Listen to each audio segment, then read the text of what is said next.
Welcome to the After Work Hangout, the podcast where you'll hear why and how everyday people shifted their careers to meet their personal needs. I'm your host, Crystal Lee. As a career coach of over 10 years, I love to engage in real talk about work and life. In Season 1, we'll chat honestly about work and money. You might be surprised by the underlying factors that have led to different career and financial decisions. So listen, get inspired, and make the moves that are right for you.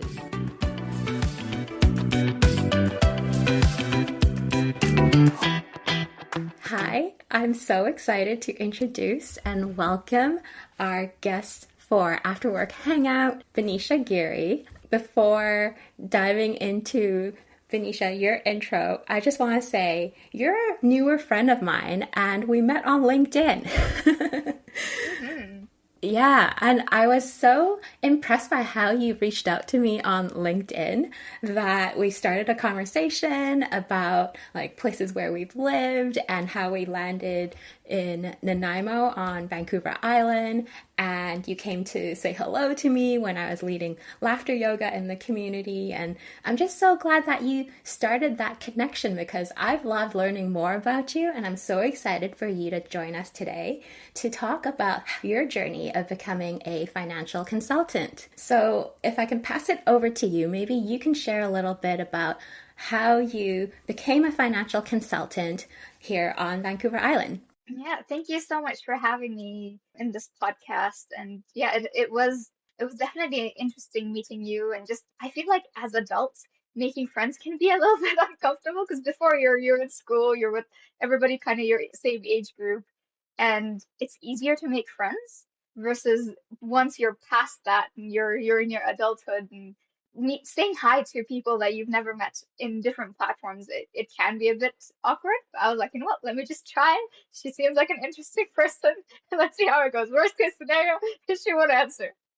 And here we are, we're friends. Yeah, and with my journey becoming a financial consultant, I've kind of always known I would do something of my own. I feel like I've always had this leadership, entrepreneurial part of me that was always there. And my journey in finance really started when I was 9 years old. It sounds like a really young age, but I went to boarding school when I was 9 and I was there for 3 years. And when you're in boarding school, I had my parents come drop me off in the beginning of the year and then they would pick me up in summer break and then winter break I would go home. So it was kind of I had to learn how to budget for myself. The first semester, I learned it the hard way, where I blew off everything I had. And then after that, I learned, I still remember I used to have my diary where I didn't know budgeting at that point in time. So I would literally draw what I wanted. So I would draw like a shampoo bottle, and I would draw like things that I would need, maybe like food, or draw a snack like a candy. And I would have how much money I need for like every month so that I wouldn't go over those budget. And it was just something that stuck along with me. Even as I grew up, I went to university and I was really good with my budgeting and I just kind of stuck with it. And in my schooling time too, I was introduced to economics when I was in grade 10 and I just fell in love with that subject. It just made sense to me. Like my dad, he's a doctor, science makes sense to him. Does not make sense to me, but it makes sense to him. And I feel like that was kind of how it was for economics with me, where I could see theoretically things were happening, and then also literally in this world it could be translated where you'd know certain things theoretically and you can kind of simulate what would happen in the real world and it actually happens, you know? And that to me Mhm. I found really fascinating. So I went to university, did my degree in economics here at Vancouver Island University, and then I started out in the banking world. So I started all the way from the bottom. I was a teller and then I did operations, so kind of compliance, made sure that all the things that financial advisors were doing were correct, all the signatures were being made, and all of like things were compliant, you know, because in banking it's really important. And then while I was doing that role, my manager, which was at HSBC Bank, she suggested that I apply for the financial advisor role.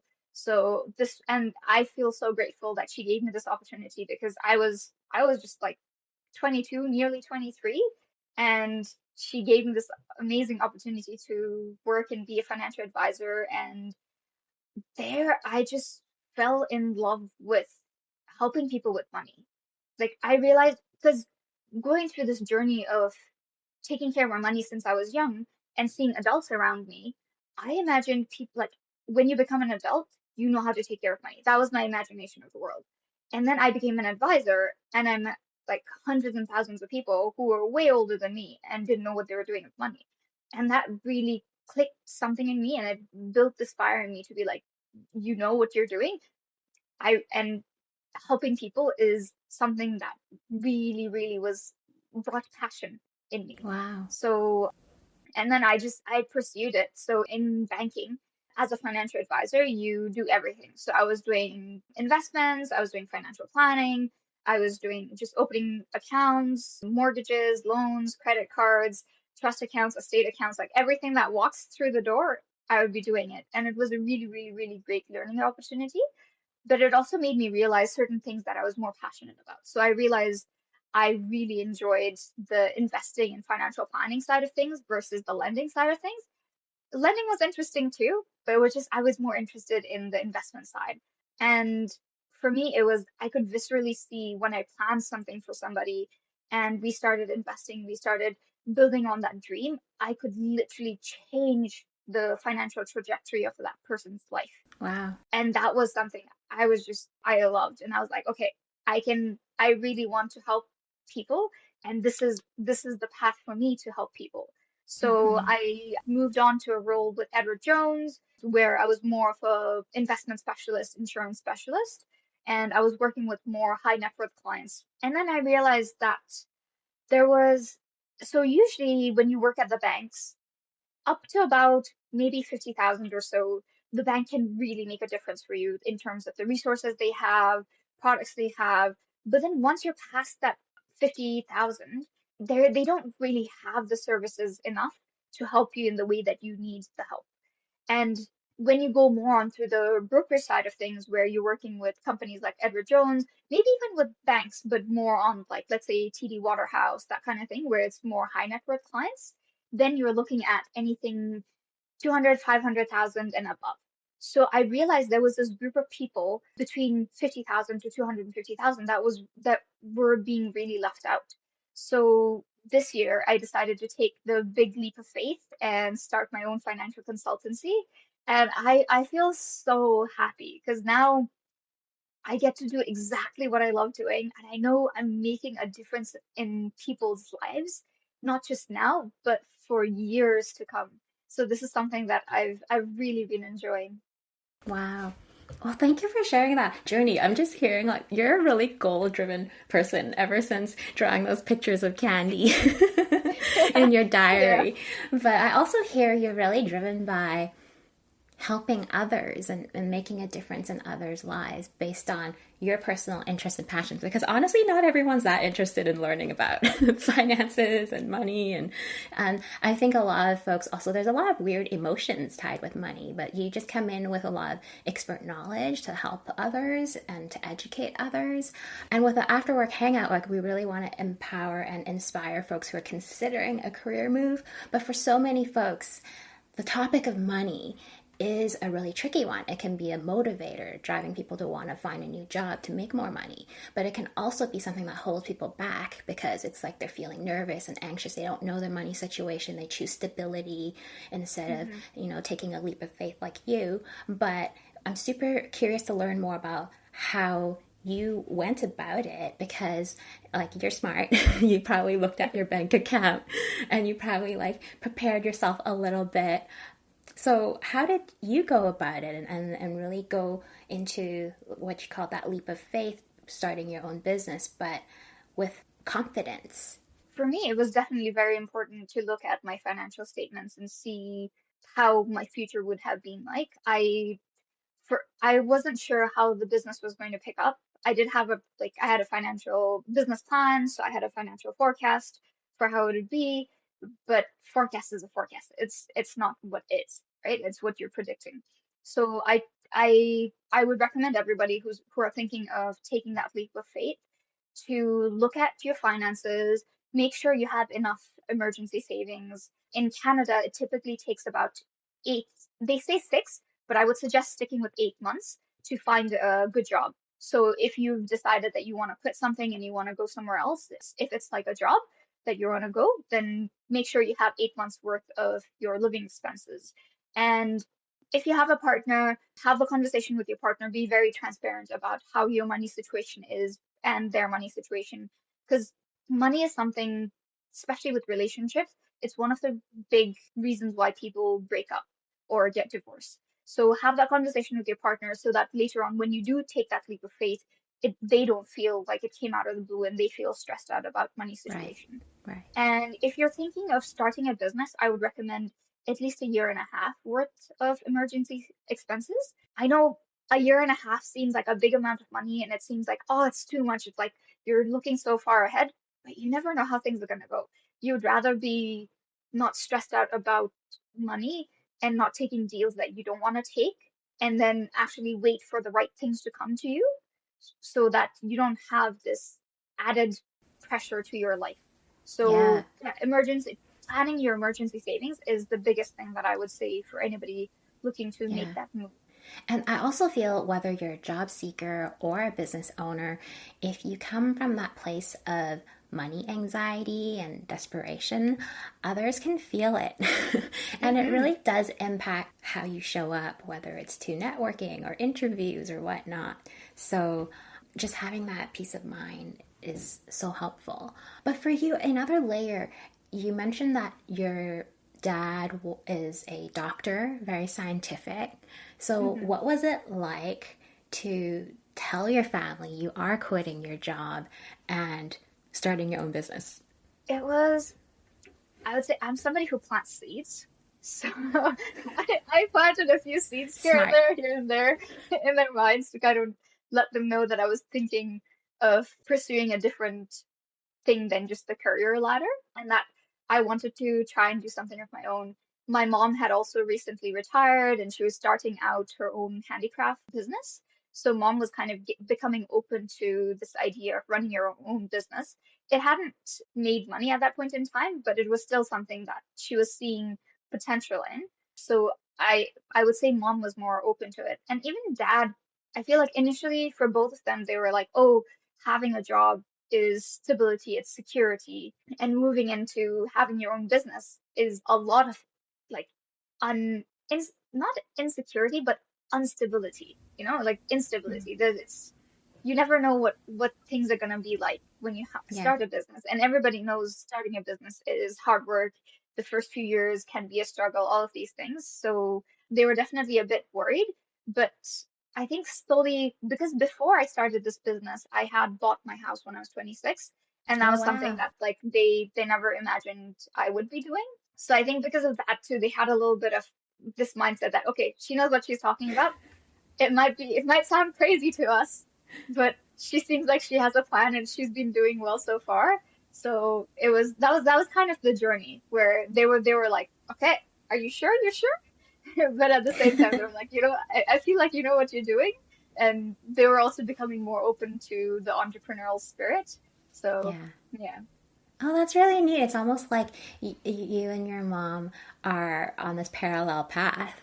She's choosing to do it more in her retirement, but that's Hmm. really cool that you can be each other's cheerleaders. And I know your parents actually don't live where you're living right now. They're quite far Yeah. away. So to like have their daughter like be halfway around the world and starting a Hmm. business, I'm sure as parents they probably had to go through a lot of like chit chat amongst them to calm each other down and maybe. Yeah. I know even now when we have conversations, they're always like, "Oh, are you okay? Like, how's business going?" And my dad, he's like, every single conversation we have, he's like, "How many clients have you got? How many more do you need for this month? How many more do you need for the end of the year? Like, how many more you need to like meet your goals? All of these things, you know?" So they're definitely worried, but not like terrified at the same time. So they're Yeah, they're they're worried just because they're parents, Every parent wants the best for their child. So it's yeah, in that sense where they're like, oh, I hope everything that she's doing works out for her. yeah, But yeah, it was I feel like because I planted those seeds like early on and it had been maybe about a year or so of like me having this conversation with them, even before I started Edward Jones, I was actually thinking of going out on my own. it would have been a bigger leap because I wouldn't have worked with those two different groups of clients and seen what I see now. But they knew that that was something that I was interested in. They just didn't Mm-hmm. know it was going to be as soon as it was. Right. And you also mentioned like you were so lucky to have that manager who nurtured your interests and encouraged you to start dipping your toes in quite early in Hmm. your career. So having like allies and cheerleaders like that is so important. Yeah, I definitely feel like she saw the hard work that I put and my potential because I feel like I'm somebody who picks up things really fast if I'm interested in it. If I'm not interested in it, it's not gonna happen. But if I'm interested in it, I pick it up really, really, really fast. And I also know myself to maybe if you look at it in a room full of people, 100% I'm not going to be the smartest person, but I can guarantee you I will be one of the most hardworking people in that room. And that I know, like from my life, I've always known that. So with that combination of picking things up fast, and especially it was this realm that I really enjoyed. And it was, yeah, I felt like it was a great opportunity for me to be as young as I was and for her to give me that opportunity to be an advisor because being a financial advisor is not a small thing. It comes with Mm, big responsibility. And yeah. and that's also why I really enjoy what I do because I feel like and I work as hard as I do is because I know I have your financial life in my hand. Like if I do a good job, then your life will be better than what it was. If I don't do a good job, then your life is not going to be as good as it potentially could. Hmm. And I always Yeah. want my clients to live the best life that they're ever going to live. Like for me, when I look at finances, numbers is important, but who you are as a person is also very important. Your core being, your values, all of those things are very important and they play an integral role when you create plans. Mm, So let's say maybe you're somebody where your parents paid for your university and your education. So now you want to do the same for your children. Or maybe you're the other way where your parents didn't help you with university and you would like your children to kind of do the same for themselves as well. Or maybe you want to just do like 50-50, have your child still be responsible, but you also still do provide a little bit financially. All of those yeah. things. And when you have those parts that are core to you, your values, you'll actually stick with the plan way more. So even when Mm, I talk with my clients and we talk about simple things like budgeting, for instance, I always say keep the things that are important to you. Maybe going out getting a cup of coffee every day is important to you. Keep it, stick with it, you know? But then we could maybe decrease the amount of Amazon shopping that you're doing because you're stressed out, you know? So it's like yeah. having this balance and having this duality of both numbers, but also you as a person. Yeah. Oh my gosh, I love hearing this because I'm a coach and I work with folks through career transitions, but we also look a lot about like values, like what drives you, motivates you. A lot of times if you're not happy in a job, something's wrong, like something's not matching with your values most likely, whether it's the workplace culture or the work you do. And I love how you're saying like how you make your money work for you is an extension of that. Hmm. I imagine like the investments you choose and Yeah. yeah, like so many ways. Even when you're going out shopping, do you choose to support the small local coffee shop or you go to Starbucks? And it's such a personal choice, right? It's not Hmm. necessarily always right or wrong, but it's just what makes sense for you and what you care about. I love that. Yeah. And so you mentioned earlier, emergency funds super important. Do you have Hmm. any other tips for folks who might be considering a change in the future or just generally good practice for finances? I would say general good practice for finances. This will sound very boring, but do your budget at least minimum once a year, if not twice a year. And what do you mean by that? Like, what does that mean? Do your Yeah. budget. So setting up your budget, the best way to look at it is look at the past 3 to 6 months statements. So look at your credit card, look at your checking, your savings, every place that you spend money and you get money, look at those accounts and then kind of categorize your spending. So, and be very, very like particular about everything. So things like kitchen, your food, your toiletries, your clothes, your extras, like your fun, maybe even your dental, Mm-hmm. Amazon, your car, your insurance, have all of these buckets and then look at on a monthly basis how much do you spend on each thing. And then after you look at the past 3 or 6 months, you kind of get an average of what an average month kind of looks like. Because sometimes maybe you have one month where you have a lot of people who are having birthdays, so you Mm. spend a lot on birthday gifts, or maybe it's Christmas and New Year's time and you're spending a lot on gifts there, or maybe it's a time for vacation, you're spending a lot there. But because you look at those 3 to 6 months, you kind of have an average idea of what expenses look like, and also take into consideration things like gifts, things like your vacation, because you will want to spend on those too. So account for those. And then now you have what is. From what Mm. is, think about how you want your future to be. So now, based on all of your expenses, kind of see where you want to move things. Maybe you're spending perfectly fine and whatever you're doing is good and you don't need to change things. That's good.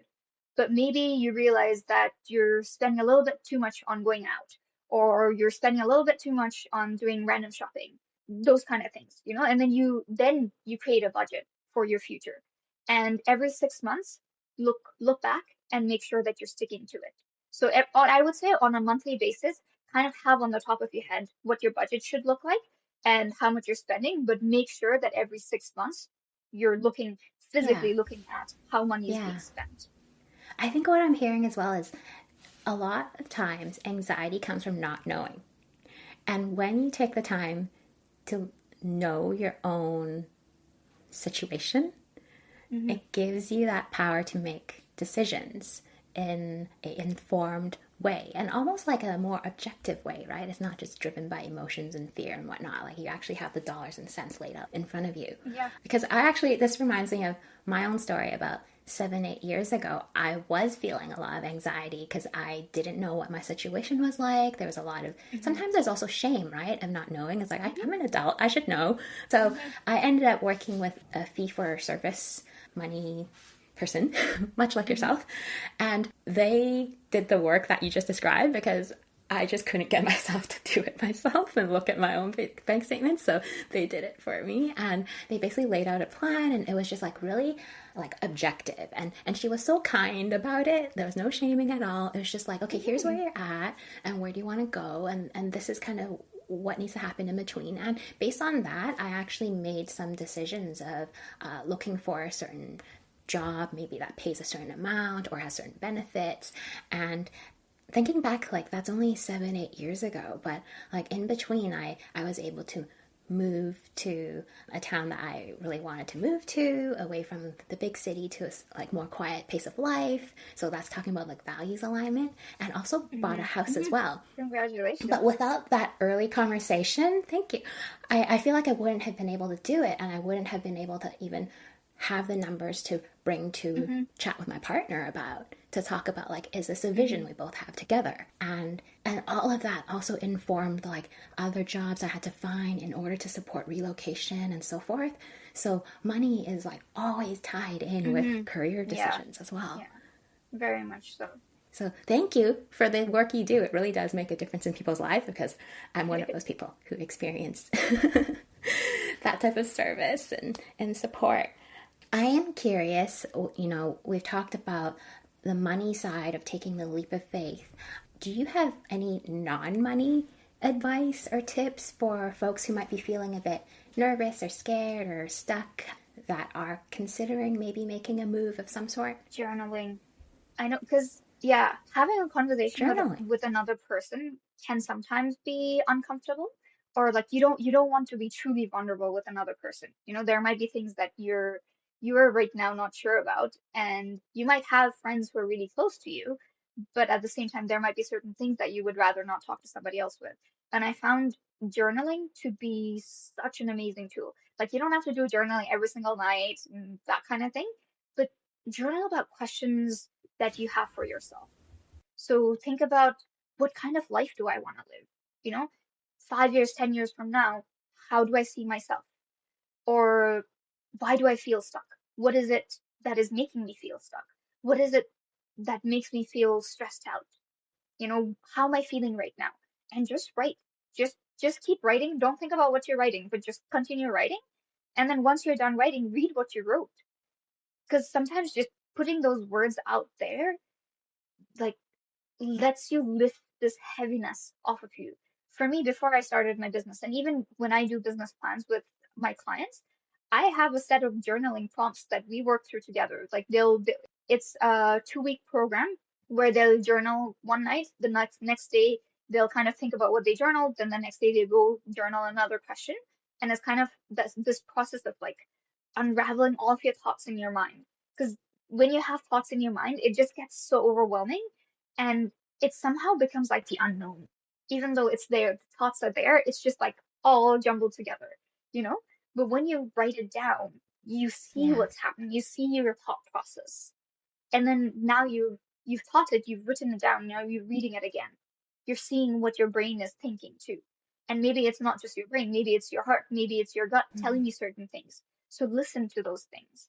And listening to your gut, that is something that I've been like more and more listening to, and it has helped my life tremendously. And I was a very, very brain focused person, and now I'm more becoming somebody who balances both brain, your heart, and your gut, and it will shift your life. It really, because your inner being knows. Maybe you meet somebody and maybe you're designed to be a people's pleaser and you're so like, oh, I want that person to like me. But maybe your gut is saying that person is not somebody that you want to spend time with, not somebody that you want to waste your time on. But because you're so stuck in this thought of like, oh, I need that person to like me, you're not listening to that. And then later down the road, you're like, oh man, I should Right. not. Like, I feel like that was such a bad choice of people that I hung out with or spent my time and energy on, and your gut is telling you like all the time. Even when I was Yeah. working at the banks, there are so many times where I caught fraud just because of my gut. There was like, if you looked Wow. just on the surface of what was happening, nobody would be able to tell. But you just have these gut feelings of like, okay, there's something Wow. wrong. They're just acting slightly off. The conversation you have is a bit off, like, and your inner being is telling you. And then later you look into it more, Mm-hmm. it was fraud was happening. Yeah, that's really interesting. I never thought. Of course, that makes sense. That's part of your Yeah. job too, catching fraud. Yeah, just this is a really neat continuation because, like, with budgeting, it's like getting to Hmm. know your numbers, but with journaling, it's like getting to know yourself and what's Hmm. happening on the inside. And yeah, that's really powerful. I love this tip. And do you ever look back at what you wrote, or is it I like I once you do get it look out, back it's at it. done? You burn it, or Um, what's it like? I just recently looked back at a few things that I had journaled. And I always find that, especially when you set goals for yourself, and it may be like a crazy goal, oh, by this year I want to be making $1 million kind of thing, you know? The fact that you wrote it down, half the work is already Oh, done. And like I truly believe that. And the other half will slowly unfold on its own time. I really believe in you're exactly where you're meant to be in life. I wouldn't necessarily say that your path is all written. You still decide, but you're exactly where you're meant to be. So when you write things down, mm-hmm. you're kind of giving to the universe saying, "Hey, universe, this is what I want." You know? And the universe is slowly conspiring in your favor to help you create that. And you work towards that goal too. There's a book, Think and Grow Rich, and in that book, there was something that was really interesting to me that has always stuck with me is when you ask the universe of how you want your life to be, or you just tell yourself like, okay, by this time I want these things to happen to my life. There are also certain things that you need to let go of in order to make space for new things. So also think about, okay, if I'm going to make $1 million, what are certain things that I'm going to let go of? So this year, my goal was I'm going to focus more of my energy on my business and grow my business. So normally I would every day in the evening I would spend time with my partner and we would watch a show or a movie in the evening. And now I've completely stopped that.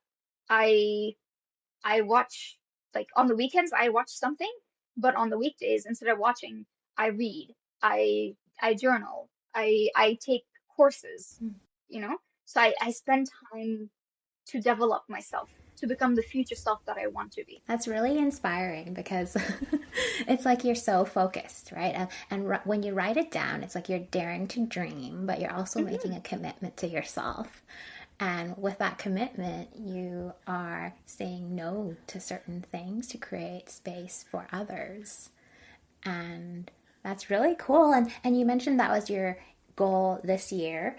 What is, if you're willing to share, like what are your general goals, say, for the next 5 years? Where do you want to take this? The next 5 years, I would like to open up a hedge fund. So I don't know if you know what hedge funds are, Why don't you but explain it? yeah. Because there'll be lots of folks So a listening. hedge fund is basically where I would pick different types of investments to invest in, and then I would have investors who would invest money into my fund. So you'd have different terms of, okay, this is a lock-in period where you put certain amount, X number of money and you have X number of shares of that fund. And whatever the growth is, you basically get everything except for maybe 2% or 2.5%, depending on the fee that I decide. And then the rest of the growth is all yours. So that's kind of how the fund works.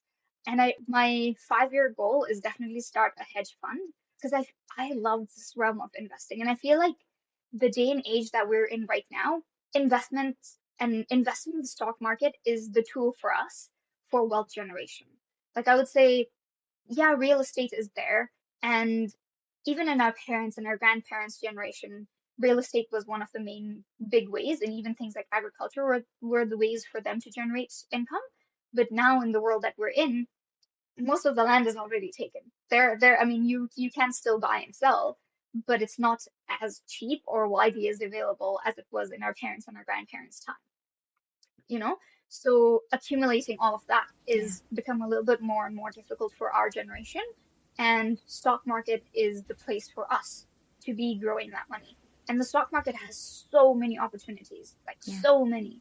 And even for a stock to be put on an IPO and put on the exchange, on any exchange, they have to go through so many due diligences, have their finances set out in particular ways, to have revenue generated certain number, so it's like just people look at the stock market as it's a very risky play.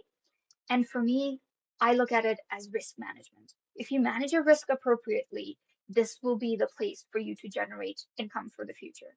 So yeah, that's my 5 year goal. Right.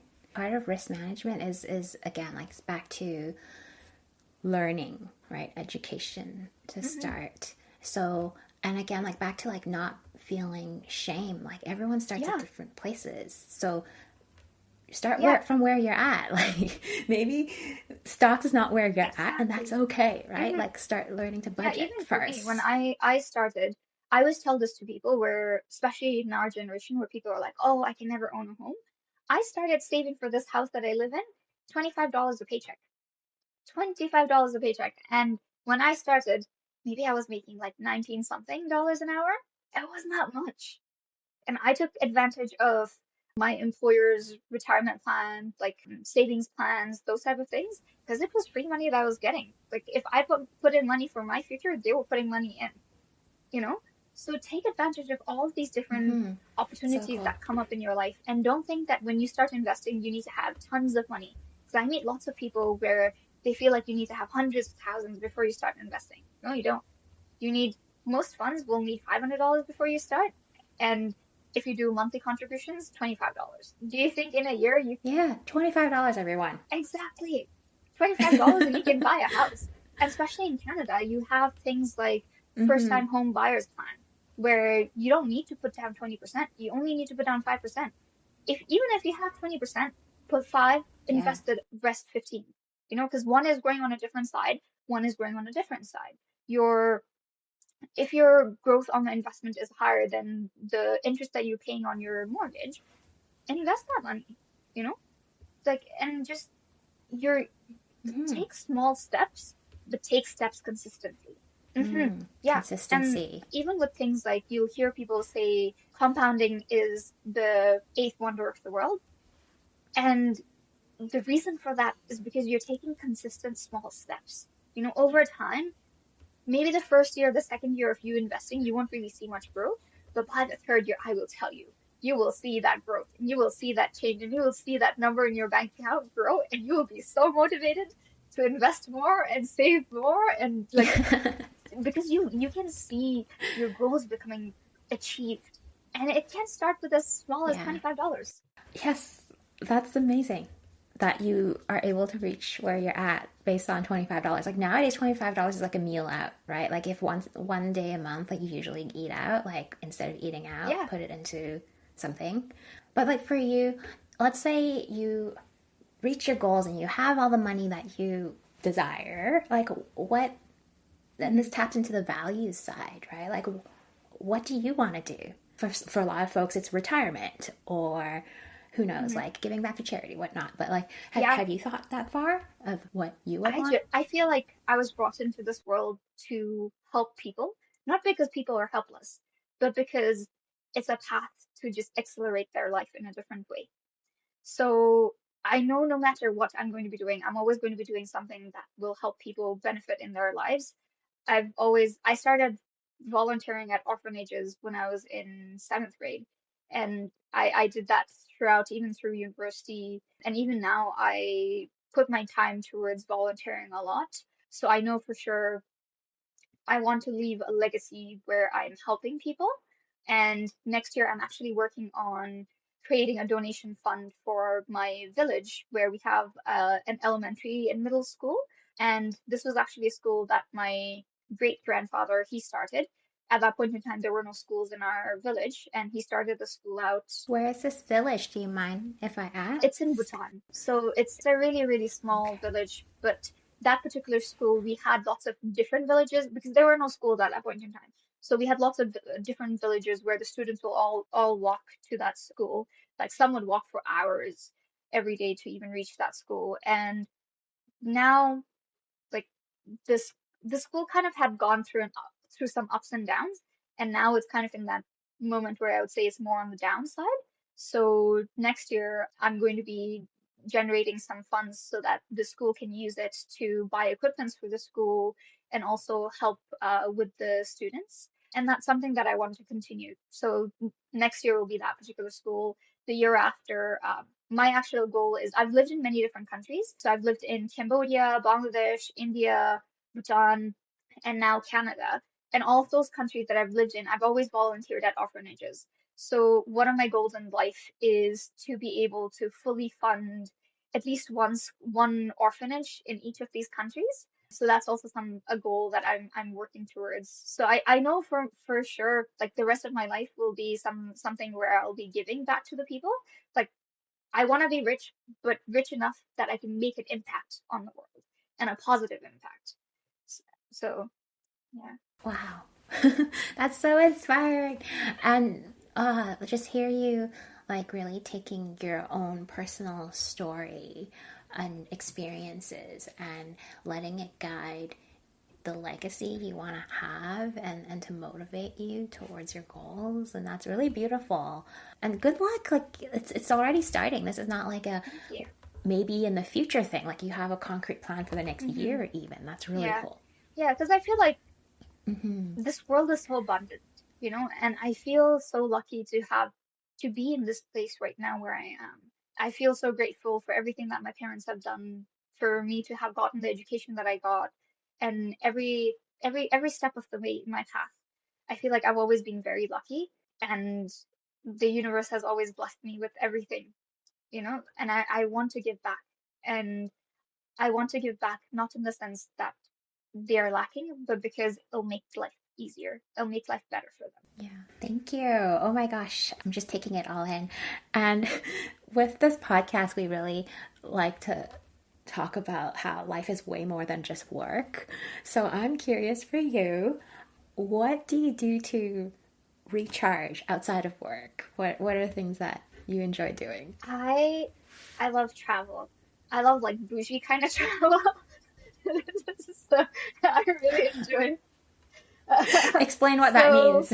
going, I really enjoy places that are hot, so closer to the equator, more like sitting near the ocean, enjoying myself. Like whenever I travel, I always like to stay in nice hotels, pamper myself, but also explore the world. Enjoy food. I love food. So I love every place that I go to. I always try to eat what the locals eat and explore their dishes. So travel is definitely one of the things. And another one is family. I really enjoy spending time with family. So even if like I'm not physically there with them, my family is all over the world. So like I'll always have times where I set up video calls with my cousins or my aunts. Like my parents and I, we always chat all the time. My grandparents, they figured out how to use video calls. So we do video calls. Yes, I really enjoy spending time with family and I enjoy my time out in the nature too. Winters, not so much because I enjoy the cold, but I also like to be toasty. So You mentioned wanting to go to tropical places, so it makes sense. yeah, but in the summers, I'm definitely out and about, and we live in Nanaimo, which is so majestic in terms of nature that's around us. It's so abundant. So I love going to the ocean, going to different lakes, hiking. Yeah. And I would say another thing that I also do for fun is looking at the stock market. And that might not be something that people Yeah. think is fun, but I really enjoy it. I love watching podcasts and listening to different economists talk about how they see the world. And then once they're talking about things, I'll have like light bulbs go off, and then I'm there looking at charts to be like, oh, this makes sense. I can see that. And I feel like for me, I can recognize pattern really easily. And that's also why I really enjoy looking at charts because that's like the technical side of analysis. You do so when you do investments and you're doing analysis, you have technical and you have fundamental. Fundamental is like you're looking at the company, you're looking at their financial statements, seeing what their future plans are, all of those type of things. So what's happening and what potentially could happen kind of things. And then you have the technical side of things where you're simply just looking at the charts and you're seeing, okay, I can see these patterns develop. And with charts, there's like history does not repeat itself, but you can see potentially what could happen, you know? So I really enjoy looking at charts and sharpening my skills in that arena of what could potentially happen and going and don't fight the trend. Always go with the trend. I'm like so happy for you because you clearly have found a thing that you love and you've made it into your work. And that's a Hmm. dream for a lot of people. So this is really amazing. And thank you for sharing that passion. Just to kind of come back to the general theme of making a plan and going for it, which is what you've done with your career. Do you have anything else you want to say about that theme? I meet a lot of people where investments in stock market, because it's like the big shiny thing, and especially crypto market, people are attracted to it. But I would say, yes, start the investing part of things. But before you do the investing part of things, create a good basis for yourself. So look at a financial plan for yourself, create something even as simple as like, what are your financial goals? When you create financial plans, you have to look at your objectives. So, what are your goals that you want to work towards? What are your time horizons? Because time horizon for something like, let's say, retirement, where you have 25 years versus buying a house where you have 3 years, completely different types of investments you should put in. 25 years, you could withstand the volatility and go into something that's aggressive. But if you have 3 years, you want your money to be available when you are buying that house, right? So put in something that's a little bit more safer. So look at your goals, look at your time horizon, and then make sure that whatever you decide, you can have peace of mind. So, what is your risk appetite? So, not just how much risk can you financially tolerate, but if you decide to take these steps, will you be able to sleep peacefully at night? Will you be Mm-hmm. waking up in the middle of the night being like, oh my goodness, I'm going to lose all my money in the stock market? If that's the case, don't do it. So think about Yeah. what your heart will be comfortable with as well. So Yeah. Back to trusting your gut, right? mhm, And listening to your heart. And it's different for everyone. yeah, yeah, you could have two people, same amount of money, same income, everything the same, but one person has more appetite and is more comfortable taking more risk versus the other person. They should have completely different types of investments. So look Mm-hmm. at those now because you have that basis, and then you've also done your budgeting, you can decide how much money you want to put into different types of accounts. And I highly recommend everybody utilizing their registered accounts. So registered accounts are government accounts like your RRSP for retirement, TFSA where you're getting tax-free growth, your FHSA where it's a combination of TFSA and RRSP where you're saving for your home, when you put money into it, your taxes, the amount of taxes that you would pay would decrease. But at the same time, the growth that you have in that account is tax free. And then also things like your RESP if you're planning on saving for your kids. And know that there are always creative ways of utilizing these accounts. Sometimes people feel stuck when they look at RRSP accounts because they think, oh, when I retire, I'll be in a higher tax bracket than I am right now, so I don't want to put money into that account. But especially if you are somebody who is thinking of taking a leap of faith in your career, or you're a woman and you're planning on having children in the future, you can utilize those accounts when your income decreases. Maybe you stopped your work and you don't have income coming in. Take money out of your RRSP account. You'll pay upfront taxes on it, but then that's basically if you paid more taxes later on when you do your taxes at the end of the year, you'll get that money back. Right. It balances each other out. And the same thing with when women have children.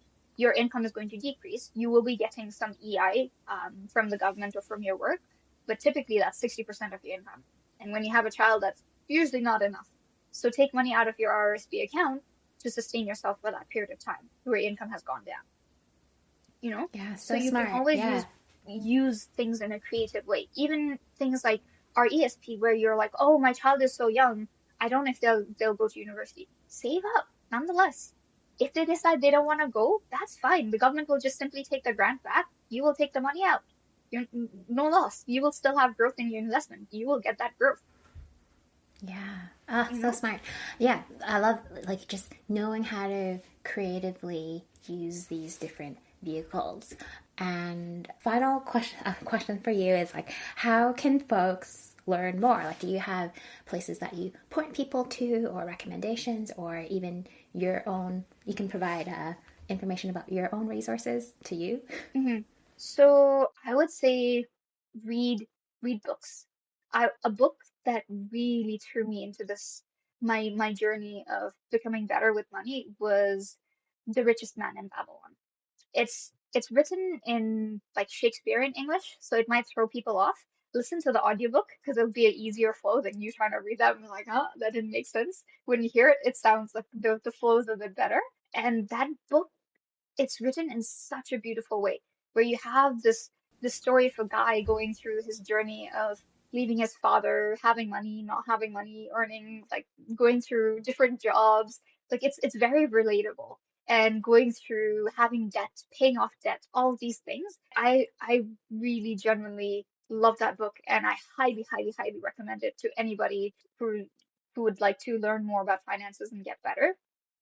You can also read books like Rich Dad, Poor Dad and Think and Grow Rich. And also know every single thing that you read, the author always has their own perspective to it too, because they are going through life in their own way. So always add a little bit of a pinch of salt when you're reading. Don't take it all literally and try and relate it to your life. How would it work in your life? How would it work in the surrounding that you're in? Because one country is different than the other, you know? One person's life is different than the other person's life. So always try to put it back to like, how can I realistically use all of these things that I'm learning into my life? And then a resource that I have for people is I write a monthly newsletter which encapsulate both the traditional finance markets, so the stock market, everything that's happening in the traditional finance, and then the cryptocurrency arena. So it's a combination of stock market and crypto market, and it's a monthly newsletter where it's very objective of what's happening in the world. I have it broken down into Canada, US, and the global market. So you'll see as a big picture of what's happening and then also what it means to you. Because a lot of the times I've read articles where it's like, okay, I've learned these things, but then now what does it mean to me? And especially for people who are not like me, where I'm like swimming in all of this information and I'm enjoying it, most people are like, I don't really want to know. I want to know what it means to me. Like what could it potentially mean? What does interest rates increasing or decreasing mean to my life? You know, like what does Trump potentially putting tariff in Canada? What does it mean for me? So those type of things, I put it into that newsletter and make it very simple for people to understand. And it's I'm very non-biased in the news that I put out there. So it's something that when you read, you can kind of just see what happened that entire month, and you don't have to go through a bunch of like other newsletters and articles and go through Right. news channels to understand what happened in that month. And you can find that on my website. Cool. We'll put a link. What is your website? So my website is binishagiri.com. So it's BINISHAGIRI.com. Okay, cool. And I will say, I did read your latest newsletter, and it was very plain language. Like, I feel like anyone can read it. Mm-hmm. So, And that's my yeah. purpose of that newsletter, where it's like I feel finance is such a tough sea for a lot of people to navigate. And I truly, truly, truly believe that finances can be simple. It's not easy, but it can be simple. And that's what I Yeah. aim to do with when I work with people, even that newsletter, everything that I do with money and helping people, I want to make it simple and easy for people, like Yeah. ease and delight. Yes. And you can start with $25. So Yes. do that. Yes, yes. So thanks again. I just want to say, really appreciate you for joining After Work Hangout, and I learned a lot. I'm so inspired by all of your ongoing goals and how you want to spread, your passion and your wealth. So wealth of knowledge and as well. So thank you, Binisha. I really appreciate you. Yeah, thank you for having me. This is Yeah. a wonderful chat, and I'm always there to help shed a light when it comes to money and finances and planning, because I know it can be very spinach, and I would like to make this industry chocolate so that people can take the benefit of this whole system, because it was created for that reason. Systems were there, and a lot of rich people know how to use that system. So I want to help others who are not there yet to utilize the system to their benefit. So thank you for giving me this space to spread my information to the rest of the world. No problem. And we all love chocolate. Thanks for listening to the After Work Hangout. If you enjoy honest conversations about career decisions and life choices, remember to subscribe to the After Work Hangout so you'll know when our next episode drops. And don't forget to leave a 5-star rating while you're at it. You can find a summary of this episode along with more information about our guests and resources that were mentioned at relocal.ca. That's RELOCAL.ca. If you take a look around the website, you'll also find blog posts, downloads, and community offerings to support your career development. I'm your host, Crystal Lee, and I'm always interested in hearing what topics you'd like to learn about. You can connect with me on Instagram at relocal.ca, or you can email me at crystal@relocal.ca.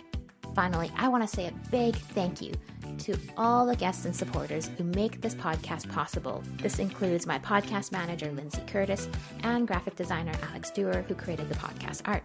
Thanks again for listening and sticking around. I hope you're more inspired and ready to make the moves that are right for you.